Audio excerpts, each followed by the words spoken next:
just wanted to talk about my testimony, what happened to me when I became a Christian. I was not a Christian at all, and I was raised to really look down upon Christians and think that they aren't very intelligent, because how could they believe something, the things that Christians believe. And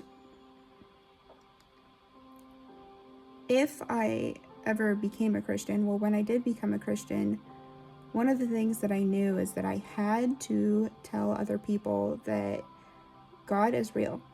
And as unlikely as it may sound, it is true. And Jesus is divine and he's real.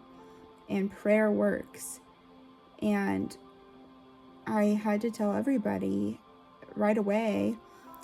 And I knew that when I called and talked to some people, I would definitely have to humble myself. And I knew that people would probably scoff or mock me because I was so anti-Christian before, but I wanted to call all the Christians that had ever talked to me about God or Jesus or said they prayed for me and just tell them the good news that I had found God, or God answered me, and I sought him and I drew near to him and he drew near to me and answered my prayer and showed himself to me. And I know how crazy that makes me sound to other people, because I, moments before it happened to me, was one of those people who would think, okay, you're crazy, you need some help, you're having some kind of psychological breakdown or something, but or you're having hallucinations, whatever. But what happened to me is more real than anything that's ever happened to me on earth. And I would give my life to, there are many, many martyrs in history who refuse to deny Jesus, and they get burned at the stake for it. And some of them die smiling, some of them get beheaded, and they don't, show any signs of distress. And it's because, and I feel like I would be that way too, because I know that God is real. And I've seen Jesus in the way that you can see Jesus. And I just wanted to talk about when I was in the presence of Jesus. It was the greatest peace, that more pure peace than I've ever felt here on earth. And I always cry when I talk about it because it was so good. I can't help but cry a bit because the joy I felt, the peace, the gentleness, the kindness, and the patience.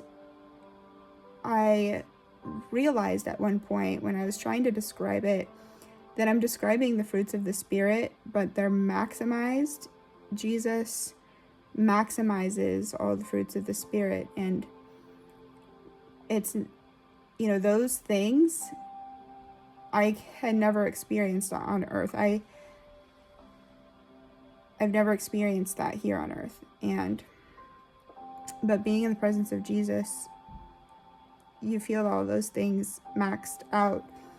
And my husband always asks me these questions about, he says, I can't believe that there's no marriage in heaven. Like, how does that work? And he always talks about how excited he is to eat all the food that he wants and without any consequence. And I always tell him, it's not like that. Like, you're not going to desire to be married. You're not going to desire to eat food, because when I was in the presence of God, the thing is that we don't have anything missing from us, and so we don't desire anything. We are so totally and completely fulfilled.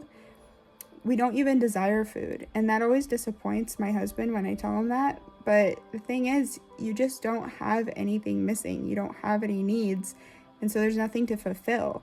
And the only thing I And I wasn't there for a long time, so I don't know all the details, but it appeared to me that there's nothing that we're meant to do or nothing else we're designed for other than to just worship God. And it is completely fulfilling. And I don't really have a word for it, because saying that it's fulfilling implies that there was a space to be filled. But when you're in the presence of God, there just isn't any empty space that needs to be filled. So I hope that helps somebody. My faith is based off of the experience that I had, and it made me brave enough and humble enough in an instant to go and make a fool of myself if that's what I am doing. I'm okay if I sound crazy to the whole rest of the world, because I know it's true. And so I hope that helps other people out there know God a little bit more and maybe inspires you to seek him. I prayed to Jesus. Jesus, he's the way, the truth, and the life. Jesus is the Lord. And I truly hope that every person out there finds him